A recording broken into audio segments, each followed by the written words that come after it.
convidá-los a abrir a Bíblia no Evangelho de Mateus, capítulo 23, o famoso sermão de Jesus contra os escribas e fariseus do seu dia. A passagem é longa, nós não vamos lê-la toda antes, mas iremos fazendo a leitura à medida que a exposição prossegue. Por isso, tenha a sua Bíblia aberta para acompanhar a leitura e a exposição do texto. Queridos, o meu alvo nessa noite é falar a respeito da diferença que existe entre religião e cristianismo, entre religiosidade e a verdadeira prática espiritual. E para isso eu vou usar esse sermão de Jesus contra os religiosos da sua época, os fariseus e os escribas. Esse sermão aparece também em Lucas capítulo 11, um pouco resumido, o que mostra que Jesus, e num outro contexto, o que mostra que Jesus disse estas coisas várias vezes. Ao falar sobre religiosidade e verdadeiro cristianismo, usando essa passagem onde Jesus fala contra os fariseus, eu estou consciente de que eu não posso comparar os cristãos verdadeiros com os fariseus, e não é minha intenção fazer isso, seria desonesto com todos vocês. O que ocorre, porém, é que existem elementos da religiosidade dos fariseus que nós percebemos estar presentes também no meio dos evangélicos.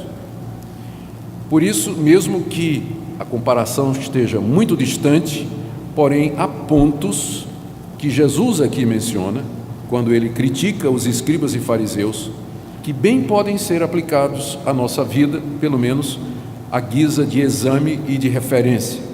Eu creio que toda a Escritura é proveitosa para nós, toda ela se aplica a nós, ela foi escrita para o nosso benefício, e Mateus capítulo 23 não é uma exceção. E com certeza, se essa mensagem de Jesus contra os escribas e fariseus foi preservada no Evangelho, é porque Deus, sem dúvida, deseja que ela seja lida, refletida e aplicada pela sua igreja durante todas as suas épocas. O meu alvo nessa noite é que, ao examinarmos aquilo que Jesus criticou na religiosidade dos escribas e fariseus, nós nos examinemos para que nós possamos aprender e desejar o cristianismo puro e simples que a Bíblia nos ensina. É isso que nós queremos ser, cristãos, de acordo com o que o Evangelho nos ensina. Deixe-me fazer outras observações à guisa de introdução. O ser humano é religioso por natureza. Mesmo as pessoas que não nasceram de novo, que não foram regeneradas e que não estão salvas, elas são capazes de orar, de cantar, de dar ofertas, de fazer sacrifícios. A prova disso é a quantidade de religiões falsas que existem no mundo, onde as pessoas fazem praticamente tudo o que os cristãos fazem. Elas vão aos seus cultos, elas têm grupos corais, elas têm pregadores e pastores, elas dão ofertas, elas fazem sacrifícios, elas vão de porta em porta distribuindo folhetos e espalhando aquilo que elas creem. Ou seja, a religião é algo que pertence ao ser humano, mesmo que ele não seja salvo. Um descrente pode ser religioso. Por isso, nós não podemos medir a salvação de alguém simplesmente pelos atos religiosos que aquela pessoa pratica, porque um descrente também pode ser religioso. É por isso que é preciso notar quais são esses elementos da religiosidade que, por vezes, se manifestam em nossa vida, para que nós os rejeitemos e vivamos um cristianismo autêntico, puro e simples. Quando Jesus disse estas palavras, ele estava na última semana da sua vida terrena em Jerusalém. Ele tinha tido vários conflitos já com os escribas e fariseus. Se você depois quiser olhar o capítulo 22, houve uma discussão entre Jesus e os escribas e fariseus com relação ao tributo, se devia pagar imposto a César ou não. Depois houve uma discussão também a respeito da ressurreição. Depois uma discussão sobre o que era o grande mandamento. Depois uma discussão sobre quem era aquele Senhor que o rei Davi havia dito no Salmo: assenta-te o Senhor, assenta-te à minha direita até que eu ponha os teus inimigos debaixo dos teus pés. Foi uma semana extremamente conturbada e Jesus estava envolvido em polêmicas e discussões diretas com os escribas e fariseus, que eram os líderes religiosos daquela época. E agora, no final, como que cansado de ver tanta cegueira, de ver tanta religiosidade e de tantos conceitos errados, Jesus então pronuncia esse sermão, que é considerado um dos sermões mais duros que ele jamais pronunciou, e que está aí no capítulo 23. É preciso lembrar que nem todos os fariseus eram assim, como Jesus está dizendo aqui. Havia fariseus, por exemplo, como Nicodemos. Havia fariseus como José de Arimateia, que esperavam o reino de Deus, que eram sinceros, que eram verdadeiros, tementes a Deus, tinham a fé verdadeira. Mas a grande liderança do farisaísmo daquela época era composta de pessoas extremamente religiosas, mas que não conheciam a Deus. De qualquer forma, eles praticavam a sua religião pensando que estavam fazendo o que era certo diante de Deus. O que Jesus censurou neles? E ao respondermos esta pergunta, nós estaremos então dando alguns dos elementos da religiosidade que nós queremos evitar. A primeira coisa que Jesus censurou neles foi a hipocrisia. Capítulo 23, de 1 a 3. Então falou Jesus às multidões e aos seus discípulos: na cadeira de Moisés se assentaram os escribas e os fariseus. Fazei e guardai, pois, tudo quanto eles vos disserem, porém não os imiteis nas suas obras, porque dizem e não fazem. Havia de fato uma cadeira literal na sinagoga, que era chamada a cadeira de Moisés, onde o fariseu e o escriba se sentava para ensinar ao povo todos os ditames da lei.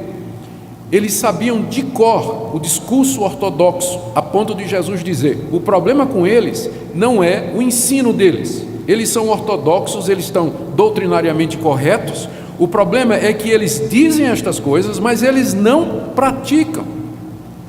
Eles não praticam. E aqui você tem o primeiro elemento da religiosidade. Um religioso é alguém que se preocupa com a exatidão, a precisão doutrinária, que as coisas corram de acordo com as normas, mas ele, na verdade, não vive aquilo que ele prega, não vive aquilo que ele ensina. Segunda coisa que Jesus critica nos fariseus é que eles criaram normas e regras que Deus nunca mandou. Verso 4: atam fardos pesados e difíceis de carregar e os põem sobre os ombros dos homens, entretanto eles mesmos nem com o dedo querem movê-los. Não satisfeitos com a lei de Moisés, que já tem muitas normas e regras, os fariseus no período antes de Cristo, a partir do ano 200 e o ano 150, eles começaram a elaborar novas regras através dos rabinos. Então a lei de Moisés dizia que não se podia trabalhar no sábado. Mas o que era trabalho? E aí os fariseus começaram a discutir: trabalho é você andar 1 quilômetro. Se você andar 1 quilômetro é trabalho, não pode. Trabalho é você levantar 2 quilos. Se levantar até 2 quilos você pode levantar. Se levantar 3 é pecado. E aquilo que já era pesado, eles tornaram mais pesado ainda, criando normas que Deus nunca criou, impondo um fardo difícil sobre o povo de Deus. E eles não queriam mover esse fardo nem com o dedo. Esse é o segundo aspecto da religiosidade. Ela cria normas, ela cria regras que Deus nunca mandou. Um exemplo óbvio que me vem à mente aqui, por exemplo, aquelas regras do tipo assim: não pode ir ao cinema, não pode cortar cabelo, não pode usar calça comprida, não pode usar barba. Há um legalismo no meio evangélico, em que as pessoas criam normas que Deus nunca mandou e usam estas normas e põem sobre as pessoas que vivem carregadas debaixo de normas, regras e preceitos humanos que Deus nunca mandou. A religiosidade faz isso em nome de Deus. Terceira coisa que Jesus criticou nos fariseus é que eles buscavam a aprovação dos homens. Verso 5: praticam, porém, todas as suas obras com o fim de serem vistos dos homens. pois alargam os seus filactérios e alongam as suas franjas. Filactérios eram caixinhas de couro com versículos da Bíblia que o judeu amarrava na mão e na testa, porque lá em Deuteronômio capítulo 6, verso 8, Moisés tinha dito: você vai pegar as palavras de Deus e vai guardá-las no coração, atas à tua mão, à tua cabeça. É claro que Moisés estava falando figuradamente, porque mão e cabeça significa o que eu penso e o que eu faço, mas eles interpretaram aquilo literalmente, fizeram caixinha de couro, pegaram versículos da Bíblia e amarravam na mão e amarravam na testa. Só que o fariseu mandava fazer uma caixinha de couro desse tamanho, colocava na testa e na mão e saía andando pela rua, para que os homens olhassem e dissessem: oh, que homem religioso, né? Puxa, como ele é piedoso, que coisa, esse homem deve ser um santo, olha o tamanho do filactério dele. As franjas eram as borlas das vestes, que funcionavam como o rosário católico hoje, aquelas contas que a pessoa fica usando para contar as orações e os Pai Nosso que ela faz. Então os judeus tinham franjas que penduravam da sua roupa, que eles usavam também para contar as orações, só que o fariseu mandava encher de franja. Quando ele andava na rua com aquele filactério, né, e com as franjas, o pessoal dizia: puxa, que homem santo, né? Vou nem chegar perto porque você é fulminado por essa santidade. É isso que a religião faz. Ela busca agradar as pessoas, ela busca impressionar as pessoas. Um religioso, nos dias de hoje, é alguém que pratica o cristianismo, alguém que faz as coisas relacionadas com a vida cristã, simplesmente preocupado em aparecer aos homens, em agradar aos homens, em ostentar a sua religiosidade. Não é difícil dar exemplos disso. A quarta coisa que Jesus condena aqui nos fariseus é a autoexaltação, do verso 6 a 12. Amam o primeiro lugar nos banquetes e as primeiras cadeiras nas sinagogas, as saudações nas praças e o serem chamados mestres pelos homens. Vós, porém, não sereis chamados mestres, porque um só é vosso mestre e vós todos sois irmãos. A ninguém sobre a terra chameis vosso Pai, porque só um é vosso Pai, aquele que está nos céus. Nem sereis chamados guias, porque um só é vosso guia, o Cristo. Mas o maior dentre vós será vosso servo. Quem a si mesmo se exaltar será humilhado, e quem a si mesmo se humilhar será exaltado. Os fariseus usavam a religião que eles praticavam para se promover diante dos homens. Diz Jesus aqui no verso 6 que eles amavam o primeiro lugar nos banquetes. Quando os judeus faziam seus banquetes, eles tinham lugares reservados para as autoridades. E o judeu e o fariseu, ele gostava de chegar e ser distinguido, sentar lá na frente, para que todo mundo visse que ele era uma pessoa especial. E na sinagoga também, quando não era na cadeira de Moisés, havia os primeiros lugares nas sinagogas, que eram bancos reservados para as pessoas especiais, e o fariseu fazia questão de sentar ali, para que todo mundo pensasse que ele era uma pessoa especial. Quando ele andava nas praças, ele gostava que as pessoas dissessem: reverendo, reverendo, como vai o senhor, reverendo? Doutor, como está o senhor? Então o fariseu, né, ele gostava daquilo ali, e gostava dos títulos, mestre, rabi, ele apreciava aquelas coisas. Jesus disse: vocês não serão chamados de mestres. Ele não está proibindo esse título, mas ele está proibindo que a gente use esse título para bajular alguém, ou que alguém use para se autoglorificar. Um só é o vosso mestre, e todos vós sois irmãos. A ninguém sobre a terra chameis vosso pai. É claro que o Senhor Jesus não está dizendo que eu não possa me referir ao meu progenitor como pai. O que ele está dizendo é que você não faça de alguém o seu pai, que você não use esse título para bajular alguém, ou que alguém se diga assim: eu sou o pai dessa ideia, eu sou o pai dessa igreja, eu sou o mestre dessa igreja. Que ninguém use esses títulos com esse objetivo, porque só tem um pai, aquele que está nos céus. Da mesma forma, não sejam chamados de guias, porque um só é vosso guia, o Cristo. O maior dentre vós será vosso servo. Quer ser grande? Sirva. Você quer ser grande? O caminho do cristianismo é o serviço. Na religião, para você ser grande, você busca título, você busca posição, os primeiros lugares e a ostentação. Mas no cristianismo, quem quiser ser grande começa sendo pequeno. Ele vai servir aos irmãos e não ser servido. O que Jesus disse sobre isso no verso 12? Quem a si mesmo se exaltar será humilhado, e quem a si mesmo se humilhar será exaltado. Quem se exalta em nome de Deus nos dias de hoje, no dia do juízo, vai ser humilhado diante dos homens e diante de Deus. A religião busca a exaltação humana, o cristianismo faz com que nós sejamos servos e que nós vivamos para servir a Deus. Por que Jesus condenou estas coisas? Aqui do verso 13 em diante, Jesus muda a direção do discurso. Até aqui ele vinha falando aos discípulos, dizendo, cuidado com os fariseus. E agora, no verso 13, ele se volta para os fariseus. Parece que os fariseus estavam na audiência. Imagina eles ouvindo o que Jesus está falando, né? Pense num sermão duro. E os fariseus estavam lá. É fácil falar dos fariseus pelas costas, mas os fariseus estavam ali na audiência. E Jesus agora se volta para eles e pronuncia 8 ais. Ai de vocês, ai de vocês, ai de vocês, 8 vezes. Esses ais são como que condenações. Ai de vocês, porque vocês serão condenados por estas coisas. E que coisas são estas? Por que Jesus condenou então essa religiosidade farisaica? Vamos ver estas coisas em seguida. Primeiro, porque esse tipo de atitude que Jesus acabou de descrever, ela impede que as pessoas sejam salvas, e não somente isso, impede que outras pessoas sejam salvas, como ele diz aí no verso 13, ai de vós, escribas e fariseus hipócritas, porque fechais o reino dos céus diante dos homens, pois vós não entrais e nem deixais entrar os que estão entrando.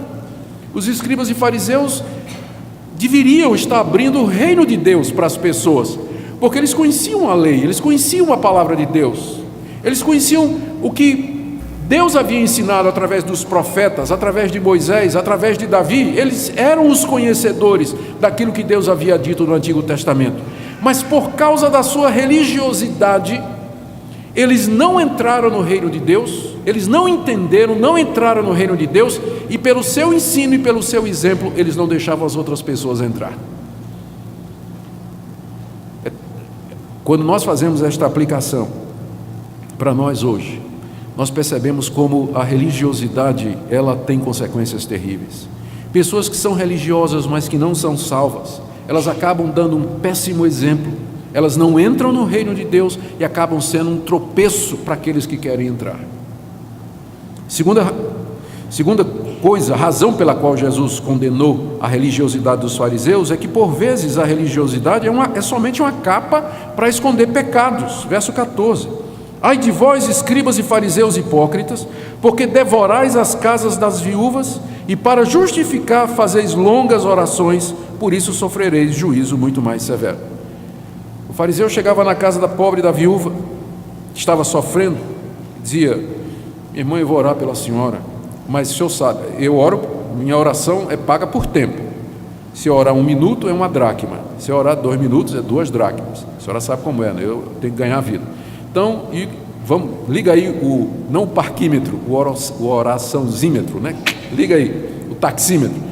E começava a orar e fazia longas orações, porque na verdade ele queria se valer da inocência ou da ingenuidade da coitada da viúva, usando a religião como meio de esconder e camuflar a sua ganância, o amor ao dinheiro. Gente, da mesma forma, a religiosidade às vezes é uma capa para pecados mais sérios. Eu já acompanhei casos e conheço casos de gente que estava na igreja, super zeloso, frequentava todas as reuniões de oração, não perdia um culto, ela tinha várias atividades, exercia ministérios, era oficial da igreja, e de repente se descobre que tudo aquilo era uma capa, que na verdade aquele homem era desonesto, aquele homem era ladrão, casos de imoralidade, de bater na mulher. Mas na igreja ninguém suspeitava. Às vezes a religiosidade é uma capa apenas para esconder pecados graves e terríveis. Por isso Jesus condena a religiosidade, porque o religioso ele fica se justificando, ele se justifica através dessas práticas.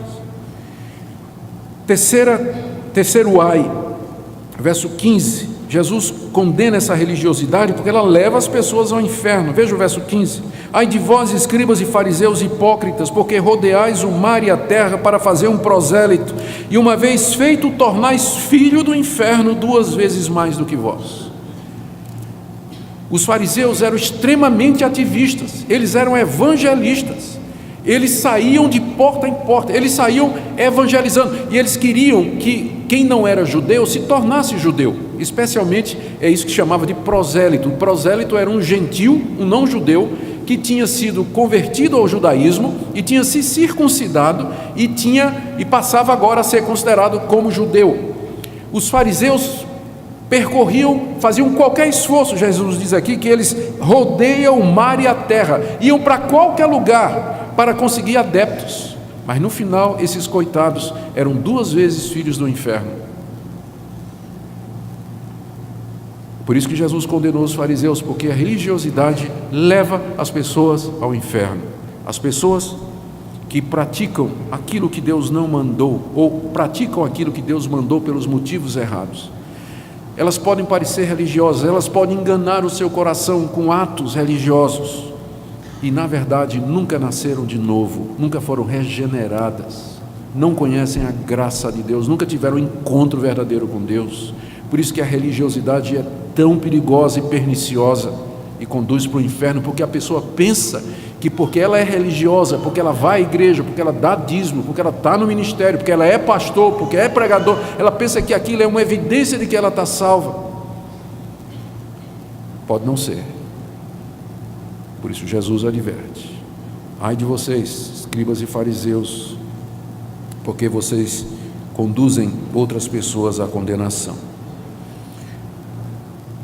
A quarta razão pela qual Jesus condenou a religiosidade dos fariseus é porque a religiosidade, e preste atenção nisso aqui, gente, foca no que é secundário e acaba esquecendo o que é mais importante na vida cristã.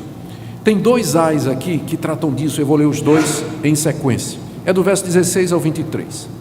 Ai de vós, guias cegos, que dizeis: quem jurar pelo santuário, isso é nada, mas se alguém jurar pelo ouro do santuário, fica obrigado pelo que jurou.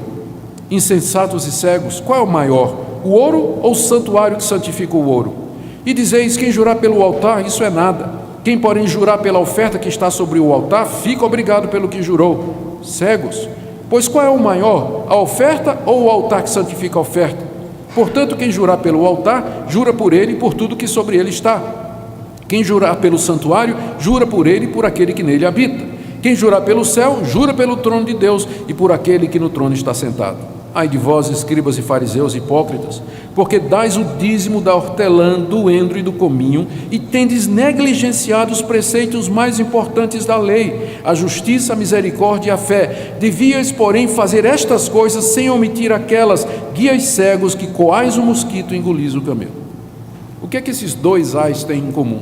É que em ambos os casos, o que Jesus está condenando aqui é que os fariseus, eles focavam nas coisas secundárias e miúdas e esqueciam o quadro maior, o que era mais importante. E é isso que o religioso faz. Ele está preocupado com as coisinhas pequenas, está preocupado com os detalhes, com arranjos aqui e acolá, e ele se esquece das grandes coisas, das grandes virtudes, dos pontos centrais do cristianismo.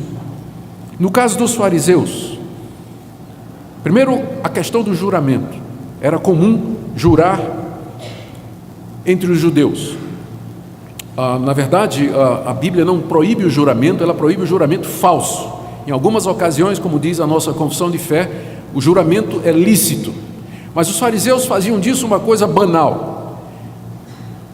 Veja como é que se manifesta a religiosidade. Eles diziam assim: quem jurar pelo templo de Jerusalém, pelo santuário, isso não é nada, mas se você fizer um juramento pelo ouro que você traz, você fica devendo. Por que um judeu queria pegar a consciência de quem jurava pelo ouro? Porque eles ficavam com ouro. Aí dizia: se você jura pelo altar, não é nada, mas se você jurar pela oferta que você traz sobre o altar, você fica devedor. Por que eles faziam isso? Eles não estavam preocupados com a oferta da pessoa, no sentido de que a pessoa fosse aceita por Deus e perdoada por Deus. Ele estava de olho na oferta. E aí eles inventaram isso aí. E Jesus os repreende dizendo: cegos, quem é maior? O que é que santifica o ouro? É o templo. O que é que santifica a oferta? É o altar. Você jura pelo céu, você está jurando por Deus. Tudo leva a Deus. Será que vocês não percebem? Jesus disse para ele: vocês estão cegos, vocês estão torcendo a palavra de Deus e focando nas coisas secundárias por causa do interesse mesquinho de vocês.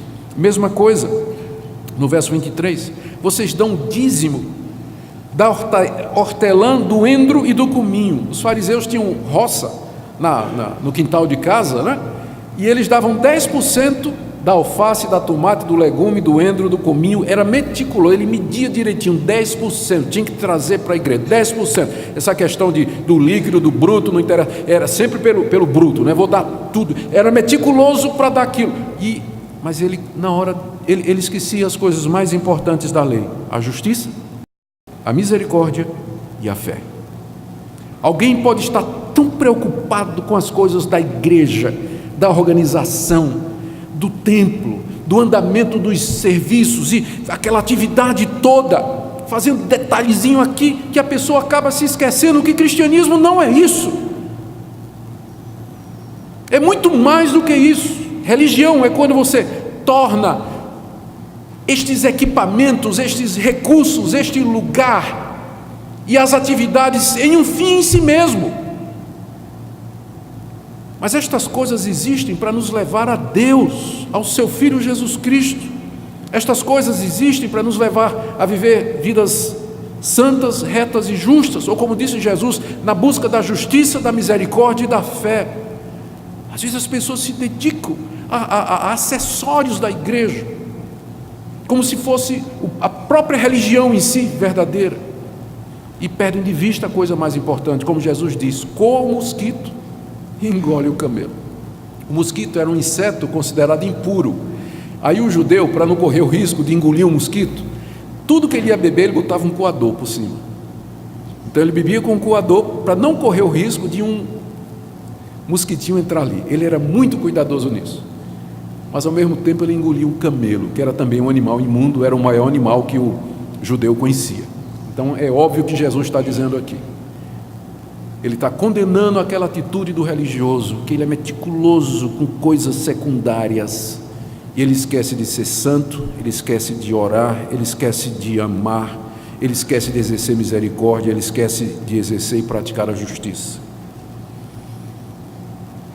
Quinta razão pela qual Jesus condena aquela religiosidade é porque ela leva as pessoas a se preocupar com o que é externo e esquecer o que é interno. Mais uma vez, 2 ais sobre isso, do verso 25 a 28, o que é que nós lemos? Ai de vós, escribas e fariseus hipócritas, porque limpais o exterior do copo e do prato, mas estes por dentro estão cheios de rapina e intemperança. Fariseu cego, limpa primeiro o interior do copo, para que também o seu exterior fique limpo. Ai de vós, escribas e fariseus hipócritas, porque sois semelhantes aos sepulcros caiados, que por fora se mostram belos, mas interiormente estão cheios de ossos e de toda imundície. Assim também vós exteriormente pareceis justos aos homens, mas por dentro estáis cheios de hipocrisia e de iniquidade. Jesus usa 2 figuras para ilustrar esse ponto aqui da religiosidade. Primeiro, a lei cerimonial que mandava que o judeu fizesse determinadas lavagens. O que acontecia era o seguinte: o judeu, quando ia ao mercado comprar alimentos, poderia ser que lá houvessem gentios, não judeus, que estivessem manipulando aqueles alimentos, ou que os alimentos tivessem sido manipulados por alguém que não era de fato um judeu conservador. Para evitar se contaminar, ele levava tudo aquilo para casa e lavava copo, pratos, alimentos, tudo era lavado, mas não era por uma questão de higiene, era por uma questão de religião. Uma questão de religião. Jesus condena o fato de que eles se preocupavam com o exterior e por dentro eles estavam cheios de rapina e de iniquidade e de pecado e de corrupção. A religião se preocupa com o exterior da pessoa, com normas, com regras, e esquece a necessidade de intimamente você ser uma pessoa convertida, de quebrantamento do coração, de fé verdadeira, de um amor que parte do coração. Não é só não adulterar, mas também não pensar em adultério, não é só matar, mas também não querer que o seu irmão morra. Jesus explicou isso lá no Sermão do Monte. Vocês ouviram que foi dito, não adultere, mas eu digo, quem olhar para uma mulher com intenção impura, no coração já adulterou com ela. A religião se preocupa com o aspecto interno, mas o cristianismo diz, o Deus que fez o exterior é o Deus que vê o interior também. Então tem que ter essa preocupação com a vida interior. A segunda ilustração que Jesus diz é das sepulturas. Verso 27, ele chama os escribas e fariseus a sepulcros caiados. As sepulturas que eram caiadas, embelezadas. O fariseu gostava de fazer isso, embelezar as sepulturas dos antigos. Só que a sepultura, ela é bonita por fora, mas por dentro você está cheio de podridão, de ossos decompostos, de carne pútrida.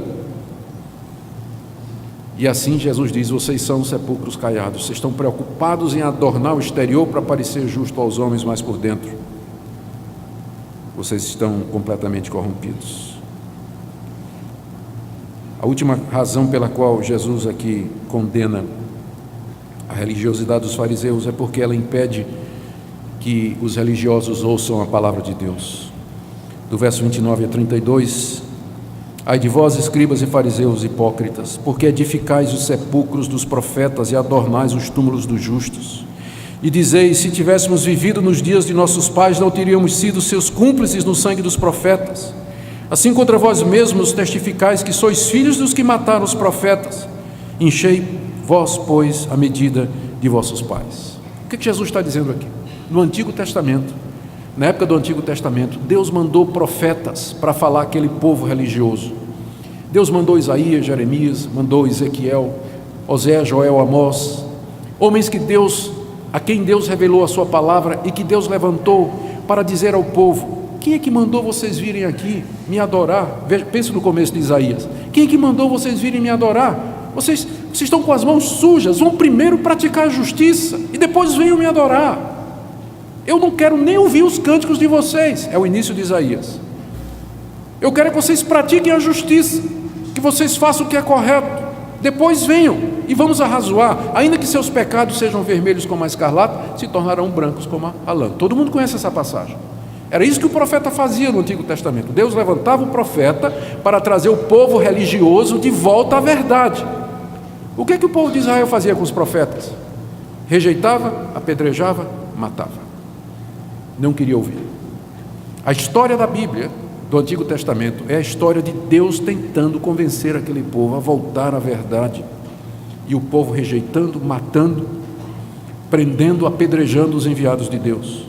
E agora, na época de Jesus, os escribas e fariseus disseram, se a gente vivesse naquela época, a gente não tinha feito isso.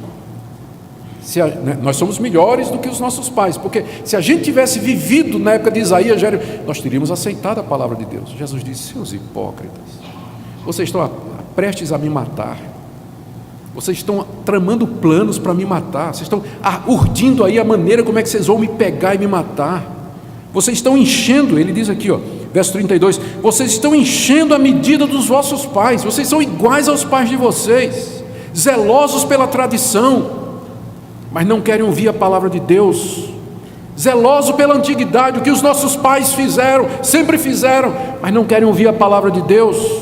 A religião é assim, ela é muito tradicionalista, ela apela sempre para o passado, mas não quer ouvir a palavra de Deus. E Jesus então termina condenando, do verso 33 ao verso 36, ele diz, vocês não vão escapar do inferno. 33, serpentes, raça de víboras, como escapareis da condenação do inferno? Verso 34 a 35, Jesus diz que eles vão continuar fazendo o que sempre fizeram. Eu vou enviar a vocês profetas, sábios e escribas, a uns matareis e crucificareis, como os pais fizeram no passado, a outros açoitareis nas vossas sinagogas e perseguireis de cidade em cidade. Foi isso exatamente o que fizeram com Jesus e com seus discípulos. Para que sobre vós recaia todo o sangue justo derramado sobre a terra, desde o sangue do justo Abel até o sangue de Zacarias, filho de Baraquias, a quem mataste entre o santuário e o altar. Jesus está dizendo, isso vai acontecer para que a medida do pecado de vocês se encha e Deus derrame o juízo dele contra vocês. Verso 36, é verdade vos digo, que todas estas coisas hão de vir sobre a presente geração. E não deu outra coisa. 30 anos depois que Jesus disse estas palavras, 35 anos, os romanos cercaram Jerusalém. E depois de um cerco de 3 anos, entraram na cidade, mataram mais de 500 mil judeus, espalharam os judeus por toda parte, destruíram o templo e a cidade, arrasaram o templo no seu fundamento, cumprindo a palavra de Jesus do juízo de Deus contra aquela geração. Queridos, como eu disse, eu seria desonesto nos comparar com os escribas e fariseus, mas preste atenção no que eu vou dizer. Você sabe que você está virando religioso quando você está mais preocupado com o arranjo de flores, o lugar do coral, a roupa do pastor, do que com a pregação. Você sabe que você está virando religioso quando você leva mais tempo se preparando diante do espelho, antes do culto, do que se preparando espiritualmente para participar do culto. Você sabe que está virando religioso quando você não consegue aturar os erros dos outros, contudo é muito tolerante com os seus e dos seus familiares. Você sabe que está virando religioso quando você participa de todas as atividades da igreja e não tem mais tempo para a sua família e para estar sós com Deus. Você sabe que está virando religioso quando você é zeloso para dar o dízimo e ofertas, mas trata mal seus empregados, não perdoa quem lhe ofende e não pratica misericórdia para com os pobres. Você sabe que você está virando religioso quando sua vida cristã gira em torno de elementos da igreja que, embora legítimos, eles não são essenciais. Eu corro esse risco, por exemplo, quando eu penso nesse púlpito, quando eu penso na pregação, quando eu penso no ministério pastoral, no título de reverendo, doutor. Eu peço a Deus que me livre destas coisas, porque eu não posso girar a minha vida cristã, o meu ministério em torno disso. Tem pessoas que fazem a vida girar em torno do coral. Coral é uma coisa importante? É. Mas faz parte da essência do cristianismo? Não, os primeiros cristãos não tinham coral. Coral surge depois, quando o cristianismo se torna uma religião reconhecida. Graças a Deus que hoje nós podemos ter coral. Que bênção é. Muitas pessoas fazem da escola dominical o tudo na vida. Escola dominical é importante? É. Mas é a essência do cristianismo? Não. Os primeiros cristãos não tinham escola dominical, eles se reuniam em casas. Escola dominical é uma invenção de 200 anos atrás nos Estados Unidos. Tem pessoas que fazem sua vida girar em torno das sociedades internas. Sociedades internas são importantes? São, mas fazem parte da essência do cristianismo? Não. Sociedades internas existem na Igreja Presbiteriana do Brasil. A Igreja Presbiteriana dos Estados Unidos não tem. Outras igrejas atendem os velhos, as senhoras e os moços de outra maneira. Vocês entendem o que eu quero dizer? Às vezes nós focamos nestas coisas que são acessórias, que são boas, que Deus nos deu para que nós edificássemos a igreja, mas a gente acaba focando nelas como se elas fossem o próprio cristianismo. E aí nós viramos religiosos. Eu quero terminar com o final do capítulo. Olha como termina o capítulo. Jesus lamentando, verso 37. O lamento de Jesus: Jerusalém, Jerusalém, que matas os profetas e apedrejas os que te foram enviados. Quantas vezes quis eu reunir os teus filhos como a galinha junta os seus pintinhos debaixo das asas, e vós não quisestes. Eis que a vossa casa vos ficará deserta. Eu declaro, pois, que desde agora já não me vereis, até que venhais a dizer: bendito que vem em nome do Senhor. Veja o que Jesus diz no verso 37.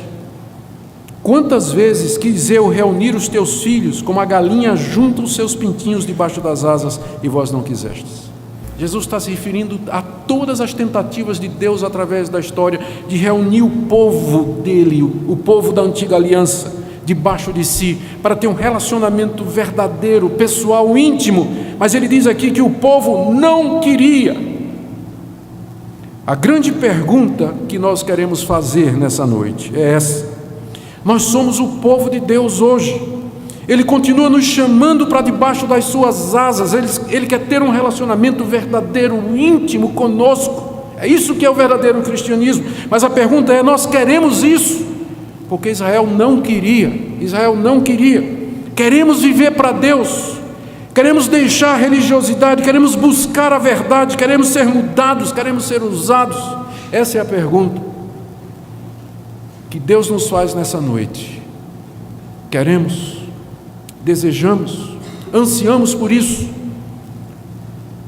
Se nós não estivermos dispostos, se nós não quisermos, e se nós não nos prontificarmos, as coisas continuarão como sempre foram.